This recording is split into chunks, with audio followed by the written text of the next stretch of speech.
देखिए क्वेश्चन ये है कि what are the difficulties that you would face in the classification of animal if common fundamental feature are not taken into the account. Question के अनुसार यदि हम common fundamental character को न कंसीडर करें तो क्लासिफिकेशन में क्या क्या समस्याएं आएंगी। ये पहला क्वेश्चन है एनसीईआरटी का। तो देखिए सबसे पहले तो हम क्लासिफिकेशन का ऑब्जेक्टिव समझ लेते हैं, क्लासिफिकेशन किया क्यों जाता है। अगर एनसीईआरटी के अकॉर्डिंग चले तो इस दुनिया में लगभग 1.7 से लेकर 1.8 मिलियन ऑर्गेनिज्म पाए जाते हैं। लेकिन रिसेंट जो स्टडी की गई है उसके अनुसार लगभग दुनिया में 8.7 मिलियन ऑर्गेनिज्म पाए जाने की संभावना है। ठीक है, जो रिसेंट स्टडी बताती है, मतलब करीब आप समझ लीजिए 87 लाख। ठीक है, अब थोड़ा कल्पना कीजिए, जिस दिन आप पैदा हों उसी दिन से आप एक एक ऑर्गेनिज्म की स्टडी करना शुरू कर दें तो पूरे जीवन भर अगर आप 100 साल तक जिंदा रहते हैं तो करीब 36,500 ऑर्गेनिज्म को ही सिर्फ स्टडी कर पाएंगे। ठीक है, मेरी बात को समझ गए।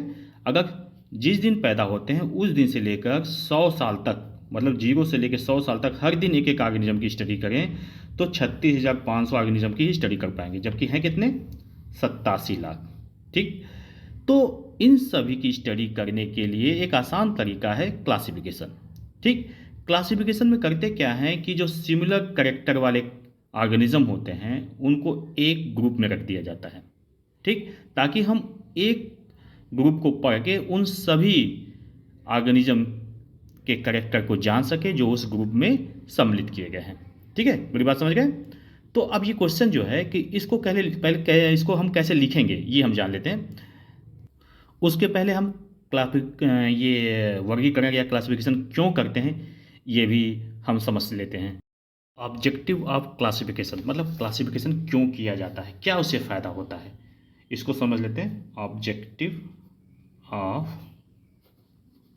क्लासिफिकेशन। ठीक है, तो इसमें पहला पॉइंट होगा we can study a lot of organism in less time. दूसरा point, we can establish relation among the different organism, मतलब इवोल्यूशनरी रिलेशन भी हम स्टेब्लिश कर सकते हैं डिफरेंट ऑर्गेनिज्म के बीच में अगर हम क्लासिफिकेशन की स्टडी कर लेते हैं तो। ठीक है, अब जो क्वेश्चन है उसके मूल पे हम आ जाते हैं कि अगर हम क्लासिफिकेशन न करें, ठीक है, या सिमिलर कैरेक्टर को न कंसीडर करें तो हमें क्या क्या है समस्याएं आएंगी, क्या क्या समस्याएं आएंगी। ठीक है, तो क्वेश्चन का आंसर आपको यहीं से लिखना है। ठीक है, इसी पॉइंट से लिखना है कि सबसे पहले आप लिखेंगे when we not consider common fundamental character then.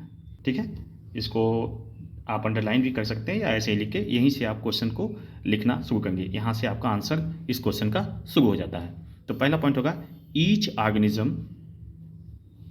Organism have it own group, मतलब mean a lot of group of single organism will be formed। मतलब समझे, अगर हम कॉमन फंडामेंटल कैरेक्टर को नहीं कंसीडर करेंगे तो ढेर सारे ग्रुप बन जाएंगे और हर ऑर्गेनिज्म का एक अपना ग्रुप हो जाएगा, जिससे क्या होगा, ढेर सारा ग्रुप बन जाएगा और हर ऑर्गेनिज्म में हर ग्रुप में केवल एक ऑर्गेनिज्म होंगे। ठीक है, तो क्लासिफिकेशन कोई मतलब ही नहीं रह गया।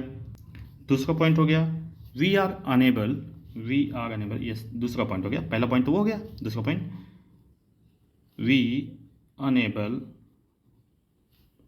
To establish evolutionary relation among these organism, मतलब we unable to establish evolutionary relation among these organism। ठीक है, among these organism। तो अगर हम कॉमन फंडामेंटल कैरेक्टर को नहीं कंसीडर करेंगे तो पहला पॉइंट तो ये हो गया कि हर ऑर्गेनिज्म का अलग अलग ग्रुप बन जाएगा। ठीक है, मतलब ढेर सारे ग्रुप बन जाएंगे। अगर 8.7 मिलियन ऑर्गेनिज्म हैं इस दुनिया में तो 8.7 ग्रुप बन जाएंगे। ठीक है, दूसरा पॉइंट ये हो गया कि सभी ऑर्गेनिज्म के बीच में जो डिफरेंट ऑर्गेनिज्म आपने स्टडी किया है उनके बीच में हम इवोल्यूशनरी रिलेशन को नहीं स्थापित कर पाएंगे। ठीक है, जिससे क्या होगा कि जो पर्पस था क्लासिफिकेशन का, ठीक है, वो हम अचीव नहीं कर पाएंगे। तो ये दो पॉइंट लिखने के बाद लास्ट में लिखिएगा so the whole purpose, so the whole purpose of classification of organism can not be achieved by merely consider a single characteristic of animal या ऑर्गेनिज्म। ठीक है, अगर ऑर्गेनिज्म, ठीक है, एनिमल प्लांट दोनों ऑर्गेनिज्म में दोनों आ जाते हैं।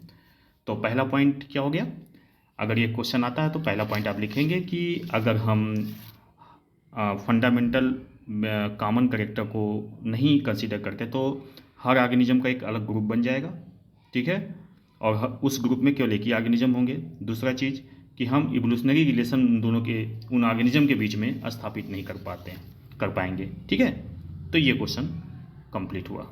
इसकी PDF फाइल अवेलेबल है, लिंक में जाके आप PDF फाइल डाउनलोड कर सकते हैं इस नोट्स की।